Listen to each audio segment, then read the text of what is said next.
Hello students, chapter third atoms and molecules. इस chapter में हमने अब तक लॉ ऑफ केमिकल कॉम्बिनेशन देखे हैं। हमने तीन लॉ पढ़े थे, law of conservation of mass, law of constant proportion and law of multiple proportion. उसके बाद हमने इसमें देखा था एटम क्या होता है। जॉन डाल्टन ने एटम के बारे में हमें सबसे पहले बताया था और उन्होंने जो है थ्योरी दी थी इसके बारे में और उसके हमने कुछ पोस्टुलेट्स देखी थी और जॉन डाल्टन एटम थ्योरी के हमने मेरिट्स एंड डिमेरिट्स देखी थी।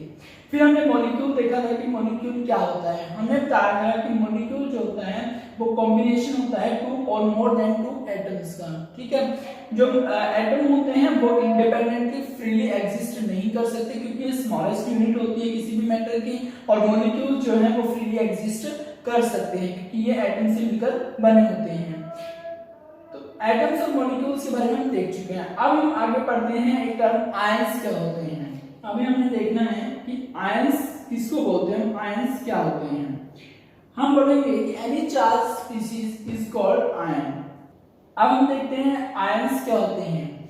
आयंस क्या है, any charge species is called ion. कोई भी जो चार्ज स्पीशीज होती है हम उसको आयन बोलते हैं। ठीक है, किसी भी मॉलिक्यूल में जो मॉलिक्यूल हमारे पास हमने कहा molecule which is made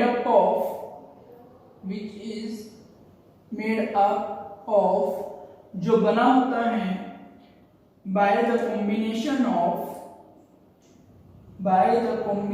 of metals and non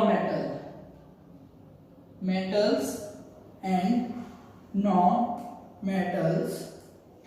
हम क्या बोल रहे हैं कि कोई मॉलिक्यूल है जो किससे मिलकर बना हुआ है, कॉम्बिनेशन से मेटल और नॉन मेटल के। तो उस मॉलिक्यूल के अंदर जो कॉन्स्टिट्यूएंट पार्टिकल्स होते हैं वो चार स्पीशीज होते हैं और उसमें जो मेटल होता है वो पॉजिटिवली चार्ज होता है और नॉन मेटल क्या होता है, नेगेटिवली चार्ज होता है most of the times. For example हम एक मॉलिक्यूल ले लेते हैं NaCl, इसको बोलते हैं सोडियम क्लोराइड। ये जो NaCl मॉलिक्यूल है, इस मॉलिक्यूल में ये जो Na है सोडियम, Na इज सोडियम, ये सोडियम का सिंबल हमने देखा था पिछले वीडियो में, और जो क्लोरीन है Cl है ये क्लोरीन का सिंबल है। जो सोडियम है Na से जिसको हम रिप्रेजेंट कर रहे हैं ये मेटल होती है हमारे पास, और जो क्लोरीन है जिसको Cl से हम रिप्रेजेंट कर रहे हैं वो नॉन मेटल होती है। जो मेटल और नॉन मेटल से मिलकर के जो ये मॉलिक्यूल बना है ये क्या कहते हैं, ये जो मेटल और नॉन मेटल से मिलकर मॉलिक्यूल बना है इसमें जो कॉन्स्टिट्यूएंट पार्टिकल्स होते हैं, कॉन्स्टिट्यूएंट स्पीशीज होती हैं वो आयनिक स्पीशीज होती हैं। मींस जो मेटल और नॉन मेटल है ये दोनों क्या है, आयनिक स्पीशीज हैं। आयनिक स्पीशीज क्यों बोल रहे हैं, क्योंकि ये चार्ज होते हैं। जो मेटल होती है वो most of the time positively charge होती हैं और जो नॉन मेटल होती है most of the time negatively charge होती हैं। तो यहाँ पर सोडियम क्या होते हैं, उसको लिखा जाता है Na पॉजिटिव से, ये सोडियम आयन को रिप्रेजेंट करता है, और जो Cl है क्लोरीन है उसको Cl नेगेटिव से रिप्रेजेंट करते हैं और क्लोरीन आयन बोला जाता है। तो ये जो दोनों आयंस हैं ये मिलकर के क्या बनाते हैं, एक मॉलिक्यूल बनाते हैं जिसको बोला जाता है सोडियम क्लोराइड। तो सोडियम क्लोराइड में जो दो कंस्टिट्यूएंट पार्टिकल्स थे सोडियम एंड क्लोरीन, ये दोनों क्या थे, चार स्पीशीज थे क्योंकि एक मेटल और नॉन मेटल के कॉम्बिनेशन से बना है। तो मेटल और नॉन मेटल के कॉम्बिनेशन से जो भी मॉलिक्यूल बनते हैं उनमें जो कॉन्स्टिट्यूएंट पार्टिकल्स होते हैं वो चार स्पीशीज होते हैं और उन चार स्पीशीज को बोला जाता है आयंस। ठीक है, जिसके ऊपर पॉजिटिव आयन है एक के ऊपर नेगेटिव आयन है, तो ये दोनों क्या हमारे पास आयंस होते हैं। इस तरीके से और भी बहुत सारे एग्जांपल्स होते हैं। हमें सिर्फ आयन के बारे में समझना था। तो आयन क्या होता है, कोई भी चार स्पीशीज होती है तो उसको हम क्या बोलते हैं, आयन बोलते हैं। ठीक है, अब इसके बाद हम देखते हैं एक टर्म और वैलेंसी। वैलेंसी क्या होती है, हम लिख रहे हैं यहाँ पे वैलेंसी। वैलेंसी क्या होती है, ये combining capacity of an atom is known as a valency. Definition लिखते हैं, कंबाइनिंग कैपेसिटी या फिर आप पावर बोल सकते हो, combining capacity of an atom to form a molecule a molecule is called its valency, उसको बोला जाता है उसकी वैलेंसी। ठीक है, तो वैलेंसी क्या होती है? कंबाइनिंग कैपेसिटी होती है किसी भी एटम की टू फॉर्म मॉलिक्यूल, एक मॉलिक्यूल बनाने के लिए, तो उसको बोला जाता है उसकी वैलेंसी। कंबाइनिंग कैपेसिटी से क्या मतलब है? कोई भी एटम है या फिर आयनिक स्पीशीज है, वो दूसरे एटम के साथ मिलकर के क्या बनाते हैं? मॉलिक्यूल बनाते हैं। अब कोई एटम जो है सिर्फ एक ही मॉलिक्यूल से मिलकर के पूरा मॉलिक्यूल बनाएगा, या फिर कोई जो है दो या दो से ज्यादा के साथ भी मिल सकता है, तो उस पर डिपेंड करते हुए उनकी हम वैलेंसी को डिफाइन करते हैं। जैसे कि हम बोल रहे हैं एक हाइड्रोजन एटम को जब हम दूसरे हाइड्रोजन एटम से कंबाइन करते हैं तो वहां पर क्या बनता है? एक मॉलिक्यूल बनता है, H2 मॉलिक्यूल। अब हम देखते हैं फॉर्मेशन ऑफ मॉलिक्यूल। मॉलिक्यूल की फॉर्मेशन कैसे होती है?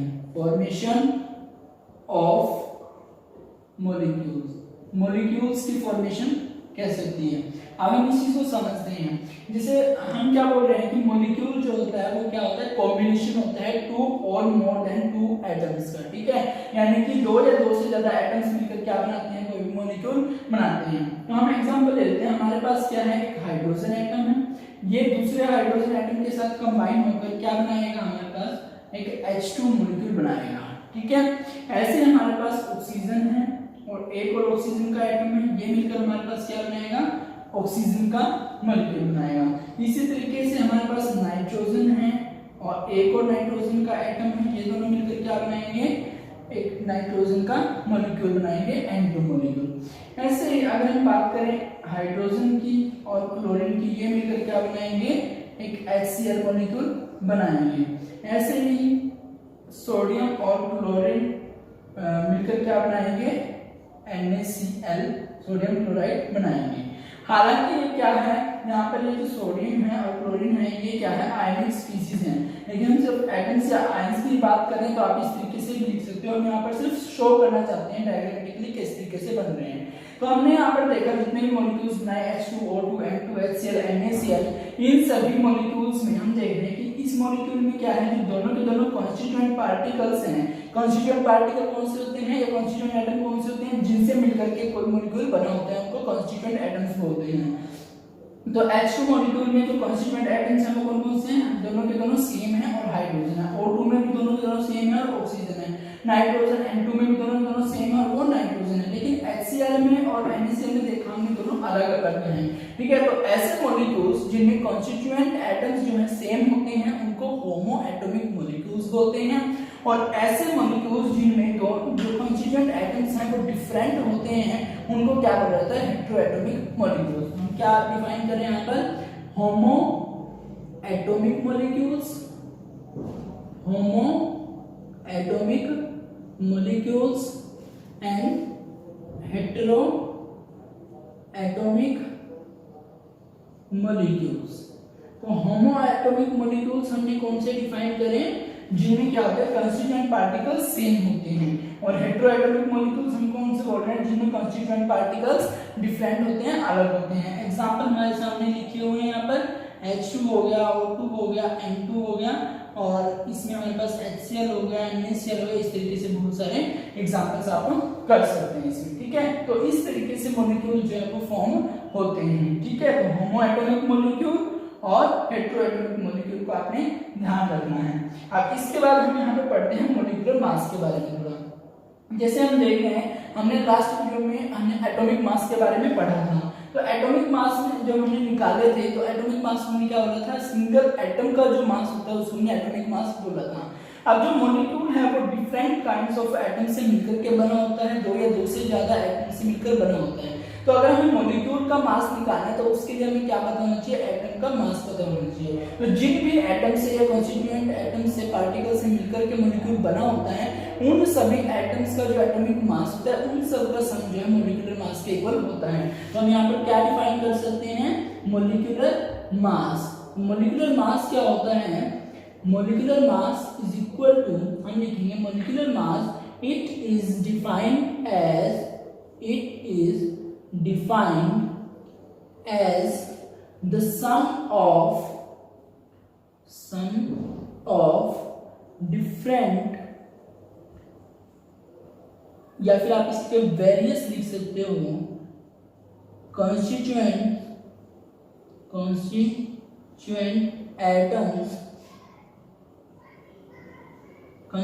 atoms of a molecule.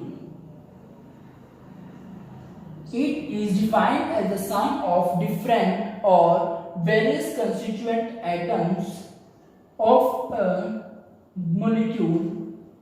ठीक है, यानी कि जो मोलिकुलर मास होता है उसको हम कैसे डिफाइन करते हैं? As a sum of different constituent atoms of a molecule. आप यहाँ पे लिखोगे सम ऑफ मासेस, लिखना पड़ेगा यहाँ पर सम ऑफ मासेस, और आप इसको एटॉमिक मास बोलोगे। ठीक है, तो जितने भी हमारे कॉन्स्टिट्यूएंट एटम्स हैं, वेरियस एटम्स हैं किसी मॉलिक्यूल में, उनके जो एटॉमिक मास हैं उन सभी का सम किसके इक्वल होता है? मॉलिक्यूलर मास के सम के बराबर होता है। जैसे हम बात कर रहे हैं, अगर हमने एक H2 मॉलिक्यूल बनाया है तो इसमें क्या है, हमारे पास 2 हाइड्रोजन एटम है, और एक हाइड्रोजन एटम का जो एटॉमिक मास होता है वो कितना होता है? 1 होता है। और अगर हमारे पास 2 हाइड्रोजन एटम है तो उनका एटॉमिक मास कितना हो जाएगा? 2। तो यहाँ पर ये 2 किसका एटॉमिक मास आ गया? H2 मॉलिक्यूल का। ऐसे अगर आप निकालना चाहते हो ऑक्सीजन O2 के मॉलिक्यूल का, तो एक ऑक्सीजन का जो एटॉमिक मास होता है वो 16 होता है। अगर हमारे पास 2 ऑक्सीजन एटम है तो उनका जो टोटल मास होगा वो कितना हो जाएगा? 32 हो जाएगा। इसके आगे हम U लगाते हैं, एटॉमिक मास यूनिट। ठीक है, तो इस तरीके से हम क्या निकाल सकते हैं? मॉलिक्यूलर मास निकाल सकते हैं डिफरेंट मॉलिक्यूल्स का। उसके लिए हमें क्या पता होना चाहिए कि जो मॉलिक्यूल्स हैं उसमें कितने कंस्टिट्यूएंट एटम्स हैं, और उन कंस्टिट्यूएंट एटम्स का जो एटॉमिक मास है वो कितना कितना है। तो वहां से हम क्या निकाल सकते हैं? मॉलिक्यूलर मास निकाल सकते हैं। इसके बाद हम पढ़ते हैं यहाँ पर बाइनरी कंपाउंड्स क्या होते हैं। अब हम पढ़ते हैं बाइनरी कंपाउंड्स। बाइनरी कंपाउंड्स क्या होते हैं? बाइनरी कंपाउंड्स या बाइनरी मॉलिक्यूल्स लिख सकते हो। बाइनरी कंपाउंड्स और बाइनरी मॉलिक्यूल्स। ठीक है, बाइनरी कंपाउंड, बाइनरी का मतलब क्या होता है? दूसरे। ठीक है, बाइनरी मतलब दूसरे। तो बाइनरी कंपाउंड्स और मॉलिक्यूल्स इनको बोलेंगे हम those compounds, those compounds or molecules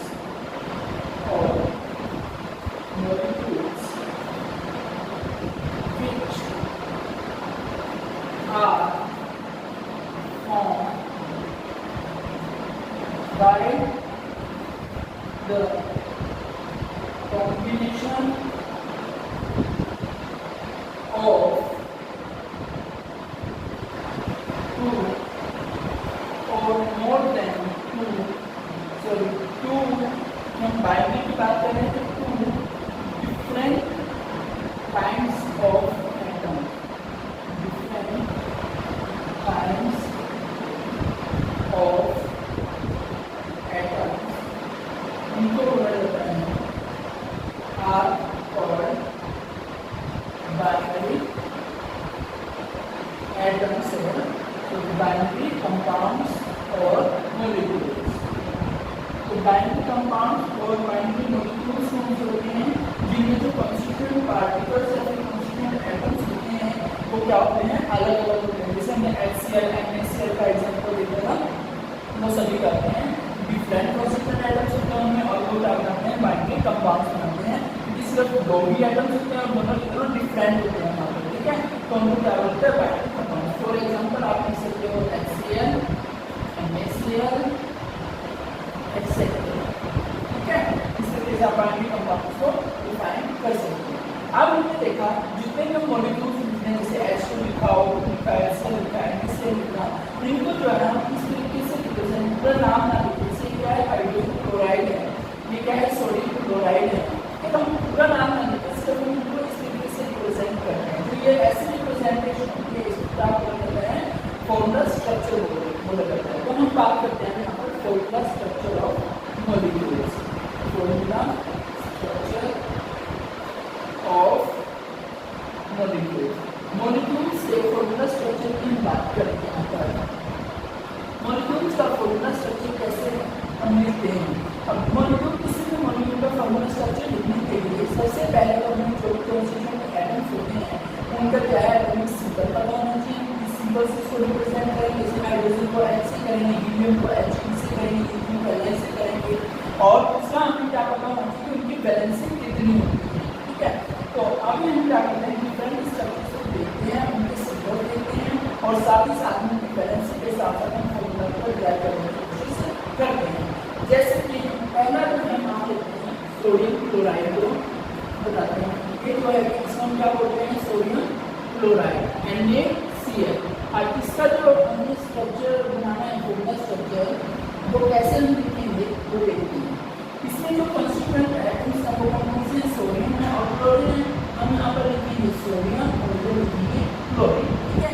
ये दोनों क्या है, आयन से हम डायरेक्ट इनको सोडियम और क्लोरीन यहाँ पर लिख देते हैं। जो सोडियम है ये क्या लिखा है, सोडियम और क्लोरीन के लिए सिंबल लिख रहा है, हम क्या करना है कि जिनके कंस्टिट्यूएंट एटम से जो मॉलिक्यूल बना होता है तो उनका हमें क्या पता होना चाहिए, सिंबल पता होना चाहिए। तो सोडियम का सिंबल हमें पता है Na होता है, क्लोरीन का सिंबल Cl होता है। दूसरा हमें क्या पता होना चाहिए, वैलेंसी पता होना चाहिए। सोडियम की वैलेंसी आपने याद रखनी है 1 और क्लोरीन की वैलेंसी कितनी होती है 1।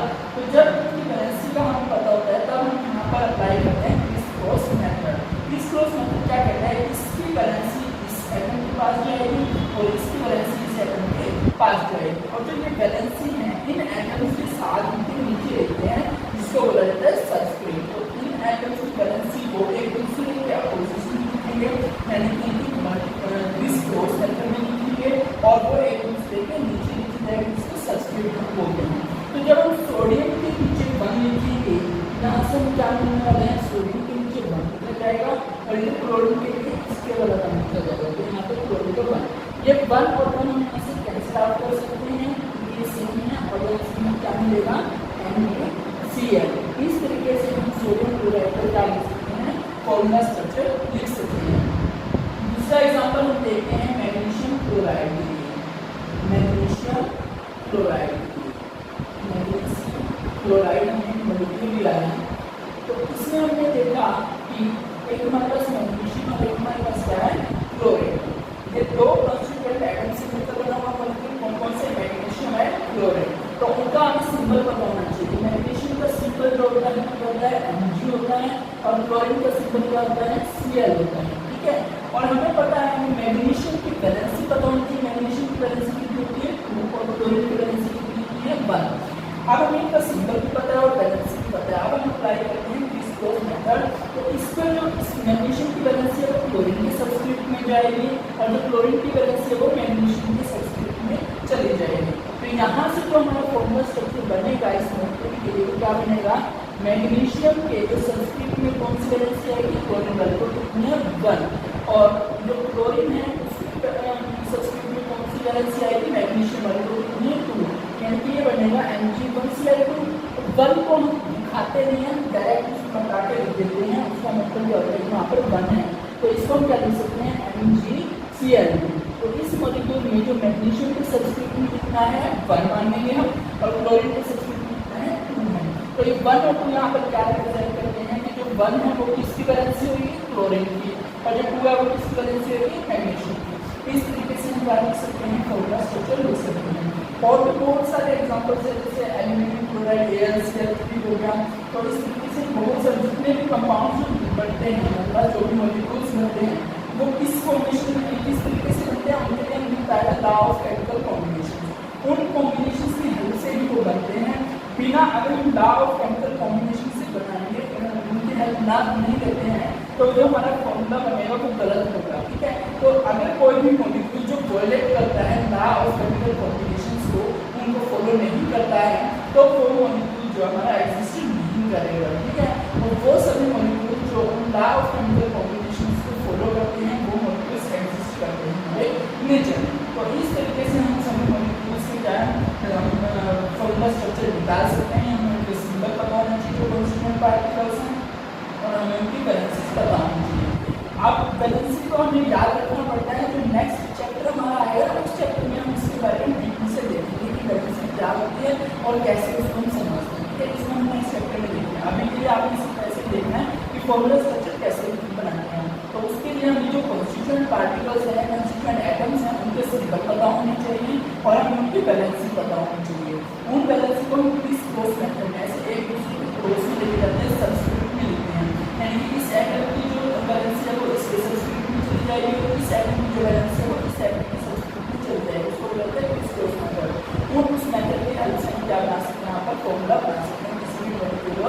कंपाउंड का।